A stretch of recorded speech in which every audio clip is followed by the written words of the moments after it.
Julie. Il m'était apparu au détour d'un chemin que j'avais emprunté, voir une sorte de lueur. Oh, pas un flambeau qui éclaire la voie sur laquelle vous vous engagez, non. Une infime flamèche, un petit ver luisant qui vous attire. Sans que je ne sache pourquoi, j'étais aimantée par ce petit lumignon qui m'était donné à voir, telle une promesse qui m'était faite. Une extravagance qui m'effrayait, qui me faisait peur, mais vers laquelle je prenais l'audacieux choix de m'engager. Je marchais dans ce sous-bois depuis quelques minutes. Je m'enfonçais dans ce sentier. Cette lueur était terrée dans les herbes fraîches du soir. Elle m'envoûtait. Il n'était pas permis, à cette heure si tardive, de prendre le risque de m'enfourner davantage dans le ventre de cette épaisse forêt. Cependant, quelque chose m'y poussait.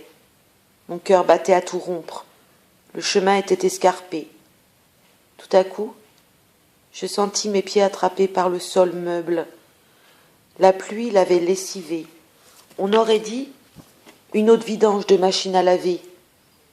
Je me retournais quelquefois et voyais ma maison se fondre dans le décor. J'avais encore la liberté de rebrousser chemin. Mais ce choix était une option hasardeuse, car enfin, comment savoir quelle étrange chose était accroupie là-bas? La curiosité l'emportait sur la raison même de mon choix de promenade. Par quel extraordinaire hasard m'étais-je retrouvée là? L'amour de la liberté m'encouragea à poursuivre mon périple. Le froid faisait maintenant place à la fraîcheur. Le fait d'être trempé y était forcément pour quelque chose. Ma maison disparaissait dans les vapeurs qui m'encerclaient. Je ne pouvais plus qu'avancer, me mouvoir vers cette félicité qui me murmurait une promesse de bonheur dès que je l'aurais atteinte. Je pris le parti de courir, sans résultat puisque mes chaussures étaient prisonnières de la flaque de boue.